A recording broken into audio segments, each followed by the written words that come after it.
Hello everyone, I welcome you back to this channel Civil Spotlight, and today it's the lecture 3 part 5D again on the remaining numericals of moment distribution method. So before beginning, this is all about me, myself Piyush Sharma, फिर से आपकी मदद के लिए हाजिर। चलिए अपना lecture हम शुरू करते हैं।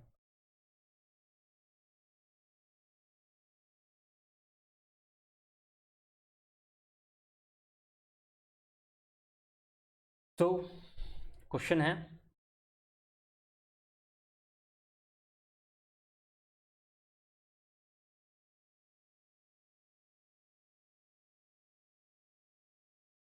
okay, which one of the following gives the distribution factor for members AB and AD of box section given below? ये जो box section है अब बॉक्स सेक्शन जैसे क्वेश्चन आ जाए तो आप उसे कैसे अप्रोच करें। अभी तक हमने बीम वाले क्वेश्चंस देखे थे जिसमें सपोर्ट था, इंटरमीडिएट सपोर्ट्स थे, फिर एक फिक्स सपोर्ट था। अब बॉक्स जैसे क्वेश्चंस आए तो कैसे अप्रोच करें, इस कन्फ्यूजन को हटाने के लिए मैंने एक बॉक्स वाला क्वेश्चन लिया है। जैसे इसमें पूछा गया है ए बी ए डी, यानी कि ए से बैठ के ए बी और ए डी की बात कर रहा है। तो देखो बॉक्स में कहीं भी हिंज नहीं है और एक बी सी है जिसके ऊपर एक्सटर्नल यूडीएल लगा दिया है, तो हम क्या मारेंगे, ए से बैठ के बी को देखेंगे तो यह है भाई फिक्स, ए से बैठ के डी को देखेंगे तो यह है भाई फिक्स। तो box has rigid joint A B C D, ये जो ए बी सी डी हैं ये मानेंगे हम रिजिड जॉइंट्स यानी कि फिक्स्ड एंड्स, और हम इनको फिर ट्रीट करेंगे फिक्स की तरह और सॉल्व करेंगे। जैसे कि stiffness of member A B at A क्या होगा, 4EI/L। अब 4 कितना है, L कितना है, so 2.5 metre, so it is 4EI/2.5। now let us look at the AD portion, it is again 4EI/L, L कितना है 5 मीटर। तो इन दोनों को जोड़ेंगे, दिस इज 12/5। तो डिस्ट्रीब्यूशन फैक्टर के लिए निकालना है तो गिवन मेंबर का stiffness divided by total stiffness वो करेंगे, तो ए बी की जो आई है that is 0.67 and A D की जो आई है that is 0.33। So answer is C. तो बॉक्स सेक्शन का अप्रोच बिल्कुल ऐसे ही रखना, यानी कि सारे जो हैं एक दूसरे के रिस्पेक्ट में क्या हैं, फिक्स्ड है। इस चीज़ में बिल्कुल भी कंफ्यूज मत होना। अब हम अगला क्वेश्चन देखते हैं। फॉर फ्रेम शोन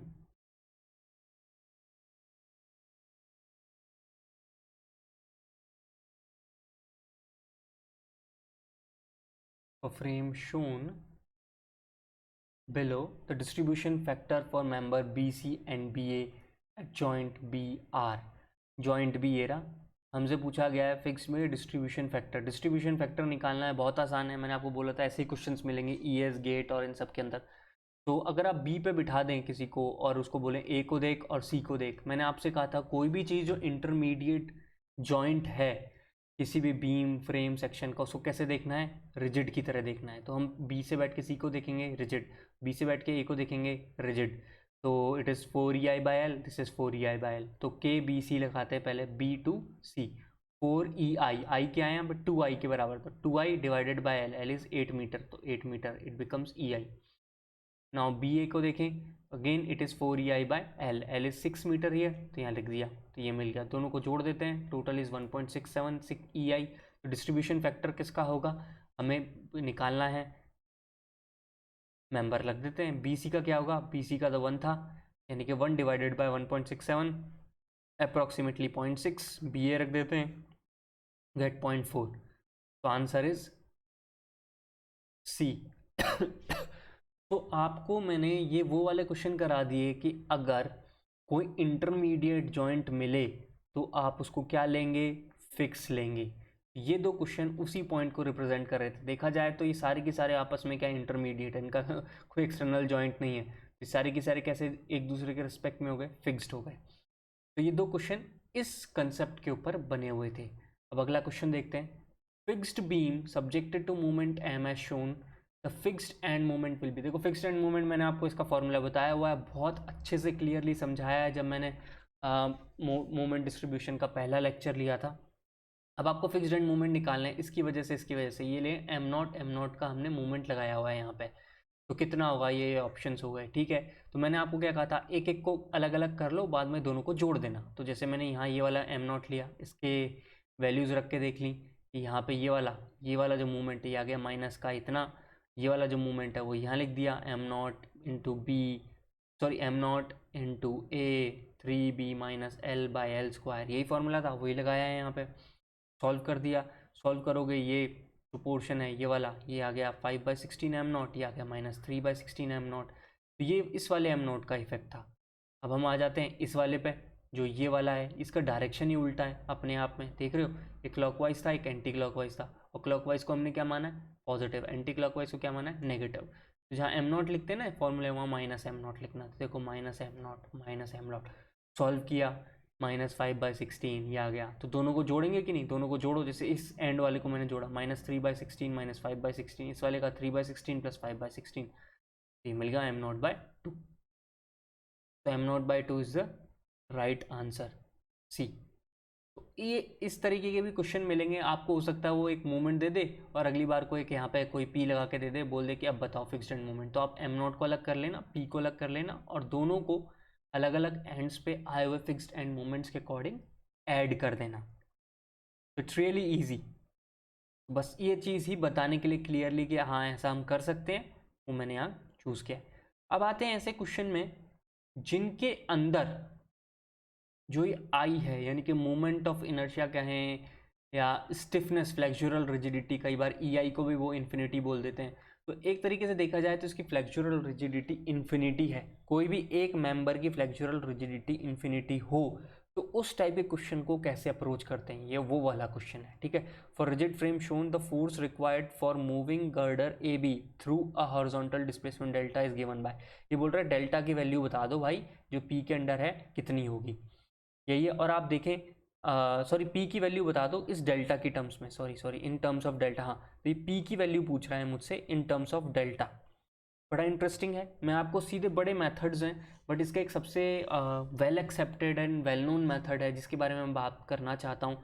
जब भी आप किसी भी चीज़ में ये देखेंगे फ्लेक्सुरल रिजिडिटी इन्फिनिटी है, तुरंत यही वाला तरीका अपनाएं जो मैंने यहाँ पे सॉल्यूशन में डिस्कस किया हुआ है। मैंने क्या किया है, मैंने बोला डेल्टा देना है, पी की वजह से ऑब्वियस है यहाँ पे डेल्टा आएगा और ये यहाँ डेल्टा आएगा, हमने ये डेल्टा दे दिया, ये डेल्टा है तो ये भी डेल्टा होगा, इसमें तो कोई शक होना भी नहीं चाहिए। तो अब मैं अलग अलग सेक्शन बनाता हूँ, देखो सी ए बी में तो क्या है यहाँ था, अब यहाँ से यहाँ शिफ्ट हो जाएगा, यही तो होगा, इसलिए ए बी को मैंने ऐसे बनाया और ये डी बी ये बना दिया। So movement in member A C at A, यहाँ की बात हो रही है तो वो क्या हो जाएगा, कैसा होगा, ये मूवमेंट ऐसा गया है, इसकी वजह से ये रोटेशन कैसा है क्लॉकवाइज है, क्लॉकवाइज रोटेशन मतलब डेल्टा इज पॉजिटिव, तो -6 EI delta by L square, ये हो गया movement in A C. Movement in C A, movement in C A is this thing -6 EI delta by L square. Now we have here movement in B D -3 EI delta by L square, क्यों, क्योंकि यहाँ पे क्या है hinge point है, और movement in D B 0 है। Perfect. सो ये मुझे पता चल गए, फिक्स्ड एंड मोमेंट्स पता चल गए हैं, ड्यू टू डेल्टा डिफ्लेक्शन मुझे फिक्स्ड एंड मोमेंट्स पता चल गए हैं। अभी बड़े काम आएंगे, पहले मैंने फिक्स्ड एंड मोमेंट निकाल लिए। जब भी आपको फ्लेक्सुरल रिजिडिटी कोई भी मेंबर इन्फिनिटी मिले तो आपको लगानी है shear equation. What is shear equation, इसको मैं और एलेबोरेट करूंगा in slope deflection, but for now you can see, अगर आप पे जो लोड लगाया ना तो आप लोग क्या करें, जो total horizontal summation of forces है उनको जीरो कर दो। तो यहाँ पे जैसे एच डी है, ये एच सी है, H D plus H C को पी के बराबर होना होगा, इसमें तो कोई शक नहीं है। तो summation of horizontal forces zero, ये क्या बन गई आपकी शियर इक्वेशन बन गई। इसी से आपका सॉल्यूशन निकलेगा, क्योंकि आपको लोड निकालना था। उसने क्या मांगा, उसने मेरे से मांगा सर आप निकाल के दे दो load in terms of horizontal displacement, P की मांग की उसने, फोर्स रिक्वायर्ड मांगा है, तो वो कैसे निकालना है, वो इसी तरीके से निकालना है। पी आ गया H A plus H D, ठीक है। अब मैं क्या करूंगा, अब मैं एक एक मेंबर को उठाऊंगा, ये सी ए को अलग उठाऊंगा और डी बी को अलग उठाऊंगा और सॉल्व कर लूंगा। देखो ये डी सी ए को मैंने अलग उठाया, ठीक है सर दिखाओ। सी ए का हमें पता था, या मूवमेंट एट सी ए होगा या मूवमेंट एट ए सी होगा, ये फ़ायदा मुझे अब देगा। और यहाँ पे फोर्स पी लग रहा है, ठीक है। अब यहाँ पे एक एच ए है, एक आर ए है, और जब मैंने इसको पॉइंट ए को अलग किया तो पॉइंट ए पे भी कोई कुछ ना कुछ आ रहा होगा। अब मैं उसमें फंसना नहीं चाहता कि यहाँ पे क्या ऐसे फोर्सेस आए होंगे, तो मैं क्या करूँ, मैं कर दूंगा summation of moment at A zero. मैंने summation of moment at A zero कर दिया, तो यहाँ आने वाले जो एक्स्ट्रा फोर्सेज हैं उनसे मेरे को माथा नहीं मारना पड़ेगा, सिर्फ मोमेंट बचेगा। तो देखो एच सी, ये ना H C into this distance L, ठीक है, प्लस का एम ए सी, ये रहा एम ए सी, प्लस का एम सी ए, तो ये आ गया। आपका आंसर ये हो गया सीधे तौर पे एच सी की वैल्यू के फॉर्म में। मैंने जहाँ ये एच ए एच डी लिख दिया ना गलती से, ये एच सी है, इसी के लिए एच सी है। Okay, let me clear it, is H C.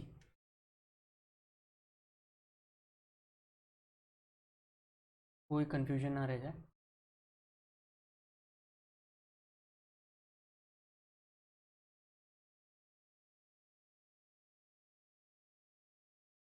now I got the value of HC in terms of MAC and MCA, fixed end moment की टर्म्स में मेरे को वैल्यूज पता चल चुकी हैं।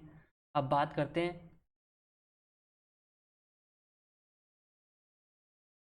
सेक्शन BD की।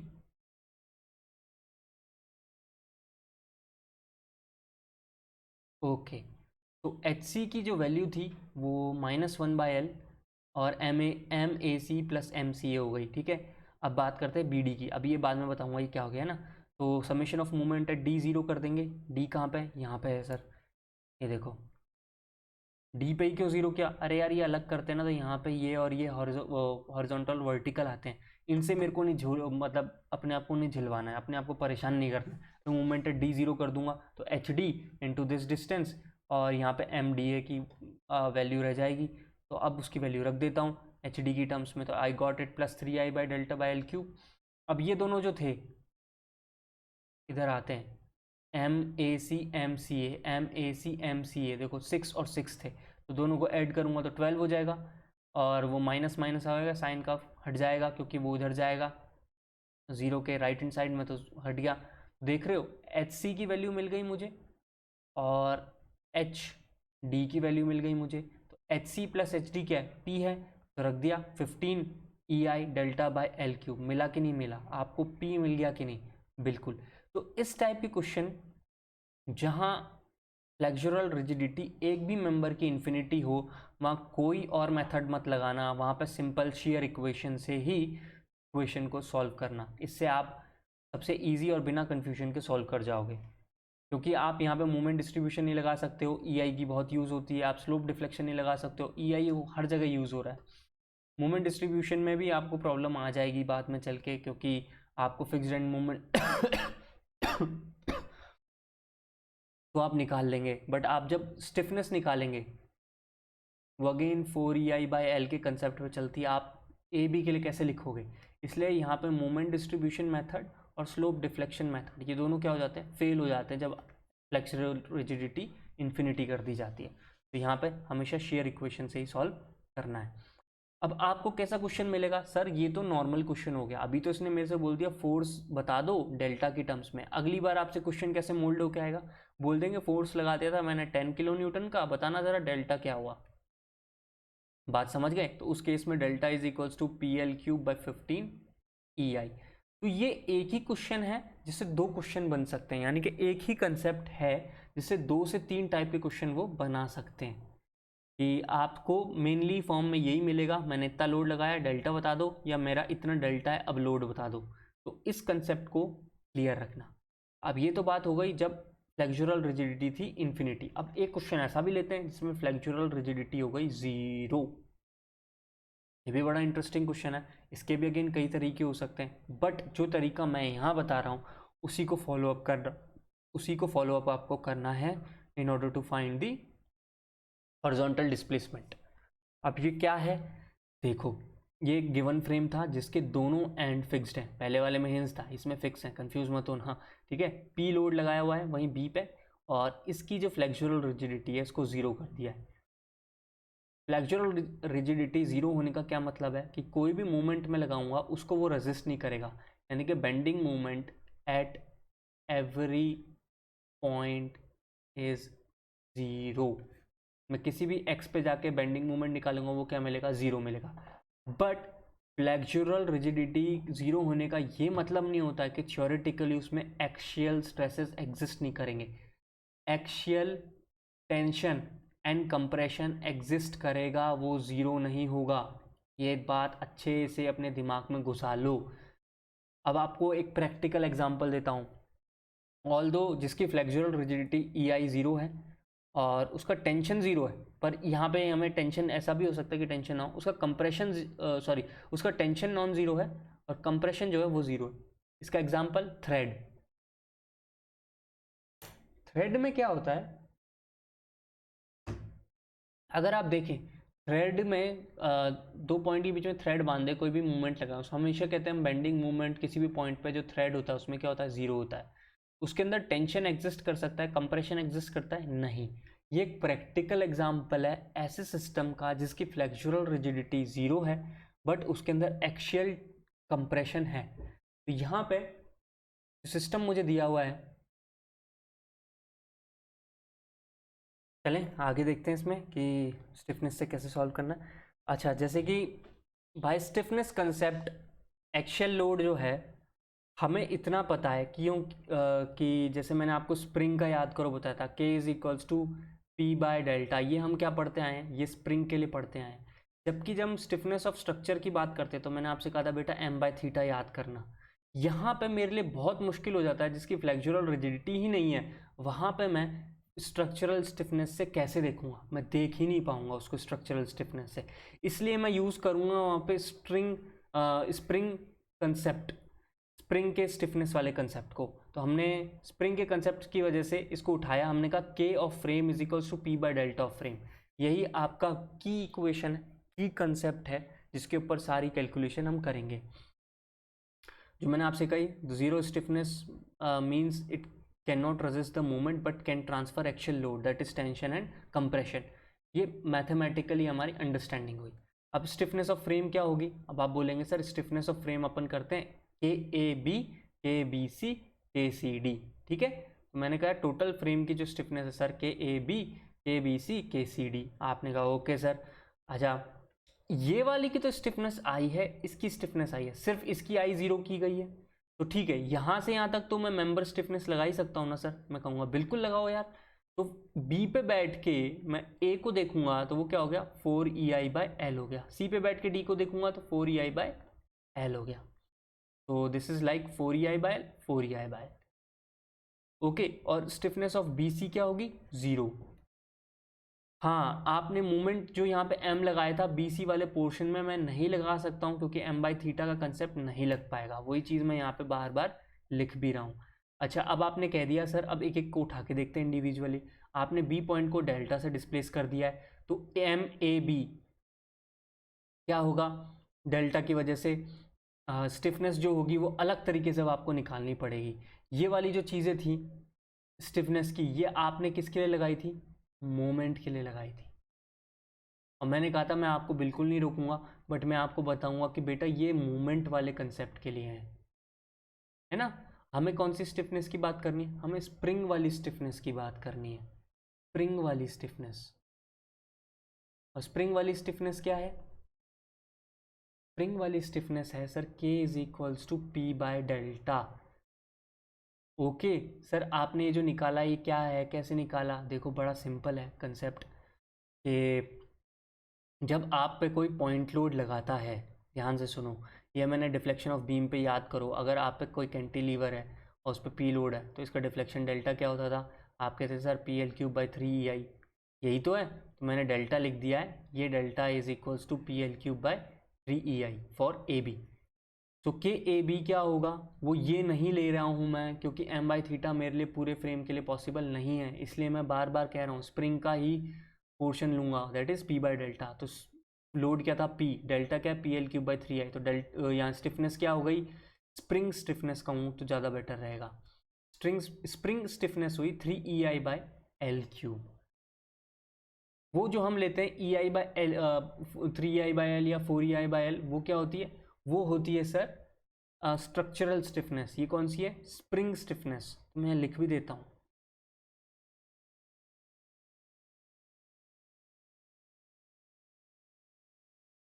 आई बात समझ में, कि मैं चाहता तो डायरेक्टली इस पॉइंट पे आ सकता था कि यार आप बस लिखो ही मत, पी बाय डेल्टा ले लो, पर मैं ये लिख के आपको बोलना चाह रहा था कि ये स्ट्रक्चर के लिए है, ये स्प्रिंग के लिए। आ गई बात समझ में? 3 EI/L³ कैसे आया फॉर स्प्रिंग स्टिफनेस। अब हम सिमिलरली CD पोर्शन को देखते हैं, वापस से वही कंसेप्ट लगाऊंगा, सेम लगाऊंगा, तो 3I/L³ मुझे इसकी भी स्टिफनेस मिल जाएगी, CD पोर्शन की। CD पोर्शन की भी मुझे स्टिफनेस मिल गई और AB की मिल गई, और BC की तो वैसे ही 0 है, तो टोटल स्टिफनेस क्या हुई? 3I/L³ प्लस 0 प्लस 3I/L³, कितनी हो गई? 6EI/L³। ये टोटल स्टिफनेस हो गई, टोटल स्टिफनेस ऑफ मेंबर। अगर आपको टोटल स्टिफनेस पता है सर, तो अपन डेल्टा ऑफ फ्रेम निकाल सकते हैं। तो total stiffness is equals to P by delta, वही कर दिया। तो डेल्टा ऑफ फ्रेम इधर पहुंचा दो, that is P divided by total stiffness, and I got it PL³/6EI। तो ये वो कंसेप्ट है जो मुझे लगा बहुत ज़रूरी है आप लोगों को बताना। सो अब इस टाइप के क्वेश्चन से, इसी कंसेप्ट से, जहाँ पे फ्लेक्चुरल रिजिडिटी 0 हो सकती है, उससे आपको 2 टाइप के क्वेश्चन मिल गए। या तो वो आपसे डेल्टा निकलवा सकता है, या वो आपसे P निकलवा सकता है। आपको डेल्टा दे देगा, बोल देगा P निकाल दो। तो आपको याद रखना है कि आपको स्प्रिंग स्टिफनेस कंसेप्ट लगाना है फॉर होल फ्रेम। इसलिए देखो मेरा कीवर्ड जो पहला था वो ये था, stiffness of frame is P by delta of frame.